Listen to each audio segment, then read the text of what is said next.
여러분 추석은 잘 보냈나요? 저는 추석 때 찐 살을 빼려면 또 며칠 열심히 운동을 해야 할 것 같습니다. 오늘도 하나님이 우리와 함께 해주시고 우리의 마음과 예배를 받아주실 줄 믿습니다. 함께 하나님의 말씀 보겠습니다. 예수께서는 고물에서 베개를 베고 주무시더니 제자들이 깨우며 이르되 선생님이여 우리가 죽게 된 것을 돌보지 아니하시나이까 하니 예수께서 깨어 바람을 꾸짖으시며 바다더러 이르시되 잠잠하라 고요하라 하시니 바람이 그치고 아주 잔잔하여지더라. 아멘. 우리는 피아니스트가 연주하는 아름다운 선율을 들을 수 있어요. 내가 좋아하는 가수의 노래를 들을 때 즐거워집니다. 하지만 자동차가 내는 경적 소리는 우리의 인상을 찌푸리게 만들어요. 우리가 이렇게 소리를 듣고 감동하거나 불쾌해할 수 있는 것은 파동 때문이에요. 소리의 파동이 공기를 통해 퍼져나가서 내 귀에까지 들리는 거예요. 연못에 돌을 던지면 어떻게 되나요? 돌 때문에 생긴 물결이 연못 전체로 퍼져나갑니다. 연못에 던져진 돌이 크면 클수록 물결은 더 크게 더 멀리 퍼져나가요. 이것도 돌 때문에 생긴 에너지가 물을 통해서 멀리 전달되는 거예요. 이걸 파동이라고 해요. 호수를 한번 생각해 보세요. 날씨가 화창한 날의 호수는 어떻습니까? 잔잔하죠. 그런데 만약 폭풍우가 치는 밤의 호수는 어떨까요? 내리는 빗방울과 불어오는 바람 때문에 호수의 물결은 어지럽게 요동칠 것입니다. 호수는 날씨에 따라 변해요. 우리의 마음도 호수처럼 변합니다. 밖에서 일하는 일에 따라 내 마음은 변해요. 평소에는 날씨 좋은 날의 호수처럼 내 마음도 잔잔하고 평화로워요. 내가 좋아하는 게임을 한다거나 좋아하는 아이스크림을 먹으며 BTS 영상을 볼 때 내 마음은 잔잔한 호수 같아요. 그런데 부모님이 다투셔서 집안 분위기가 좋지 않아요. 잔잔한 호수 같았던 내 마음에 바람이 불면서 불안해지기 시작합니다. 친한 친구와 오해가 생겨서 다투었어요. 그 친구와 며칠 동안 말도 하지 않았습니다. 그 친구가 다른 친구들에게 내 험담을 해서 다른 친구들도 나를 피하는 것 같아요. 내 마음에 비가 내리기 시작해요. 만약 내가 사랑하는 가족이 갑자기 사고를 당하거나 큰 병에 걸린다면 어떨까요? 그때 내 마음은 폭풍우가 치는 호수처럼 거칠게 요동할 거예요. 소리의 파동이 공기를 타고 나에게 전해지는 것처럼 물에 던져진 돌이 일으키는 파동이 물결을 타고 전해지는 것처럼 내 바깥에서 일어난 일의 파동이 내 마음에도 전해져요. 바깥의 파동과 내 마음의 파동이 같아지는 거죠. 그때 내 마음은 불안과 두려움, 걱정으로 가득하게 됩니다.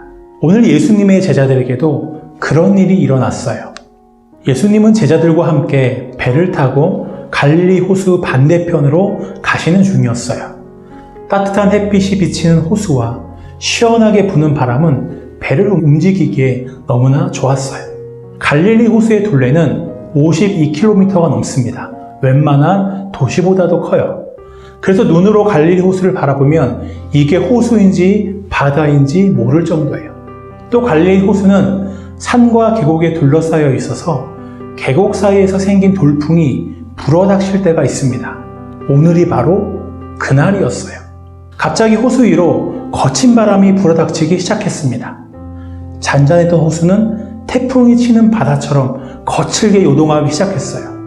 바람은 그칠 줄을 몰랐고 높은 파도 때문에 배 안으로 물이 들이치기 시작했어요. 예수님의 제자들 중에 베드로, 안드레, 야고보, 요한은 평생을 갈릴리 호수에서 물고기를 잡았던 어부들이었어요.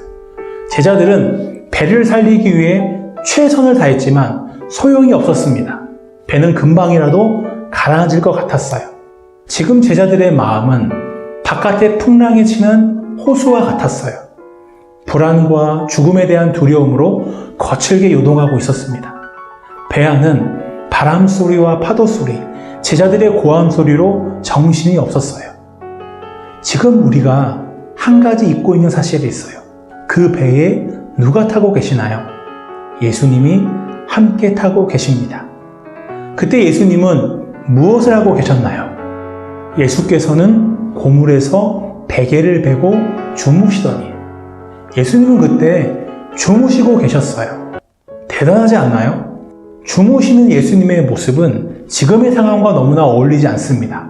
아무리 강심장이라도 둔한 사람이라도 어떻게 풍랑이 치는 배 위에서 잠을 잘 수가 있단 말이에요. 제자들은 그런 예수님이 당황스럽고 또 너무 서운했어요. 제자들은 예수님을 깨우며 말합니다. 선생님, 지금 우리가 죽게 생겼는데 선생님은 아무렇지도 않으신가요? 예수님은 일어나셔서 바람을 꾸짖으시며 잠잠하고 고요하라고 말씀하십니다.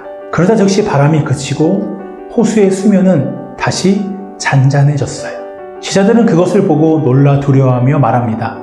이분이 도대체 누구이신데 바람과 파도까지도 그에게 순종한단 말인가? 바람과 파도는 자연현상이에요. 과학기술이 발전한 지금도 바람과 파도를 조종하지는 못합니다. 슈퍼컴퓨터를 동원해서도 겨우 날씨를 예측할 뿐이고 그마저도 틀릴 때가 많습니다.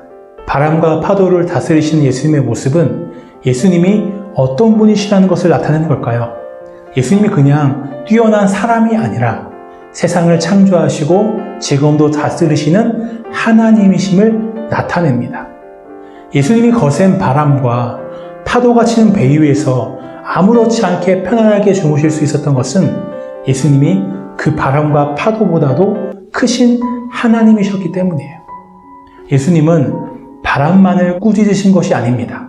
제자들을 향하여 너희가 어찌 이렇게 믿음이 없느냐고 말씀하셨어요. 문제와 어려움이 생겼을 때 내 마음이 두렵고 불안해진 이유는 무엇일까요? 그 문제보다 내가 작기 때문이에요. 내가 그 문제를 해결할 수 없어요. 그래서 그 문제와 어려움의 파동이 내 마음에 번져가는 거예요. 마치 검정잉크가 뿌려진 한 컵의 물처럼 불안과 두려움이 내 마음에 퍼져갑니다. 그때 우리는 오늘 말씀의 제자들처럼 한 가지를 잊게 돼요. 예수님이 나와 함께 하신다는 것을 잊어버립니다. 그리고 그 예수님이 바람과 파도보다도 크신, 어떤 문제와 어려움보다도 크신 하나님이시라는 것을 잊어버려요.